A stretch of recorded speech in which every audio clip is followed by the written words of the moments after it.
Next, right any two facilities that are provided in ఎస్ఈజెడ్ఎస్ by government. ఓకేనమ్మా. SEZ అంటే ఏం తెలుసమ్మా? ప్రత్యేక ఆర్థిక ఒక గ్రూప్ అన్నమాట. సో వీళ్ళు ఇండస్ట్రీస్ కోసం ప్రత్యేకంగా ఏర్పాటు చేయబడతాయి అన్నమాట. ఓకేనమ్మా. సో ఎస్ఈజెడ్ఎస్ are design to have world class facilities. ప్రభుత్వం కంపెనీలను ఆకర్షించడానికి కంపెనీలకు ప్రాథమిక సౌకర్యాలు మరియు ఈ యొక్క ట్యాక్స్ తగ్గించే ట్యాక్స్ మినహాయింపులు ఉంటాయన్నమాట. Electricity, water, roads, transport, storage, recreational and educational facilities. ఇంకా ఎలాంటి సదుపాయాలు ఇస్తుంది? 2 సదుపాయాలు. ఎస్సీజీఎస్ వరల్డ్ క్లాస్ ఫెసిలిటీస్ ఇస్తుంది.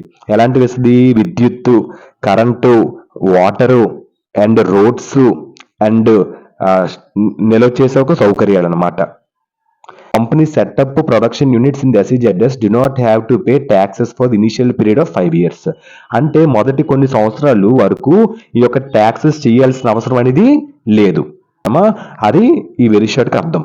ఓకేనమ్మా. ది సింపుల్ 2 మార్క్స్ కాబట్టి షార్ట్ షిప్కి వెళ్ళిపోదాం.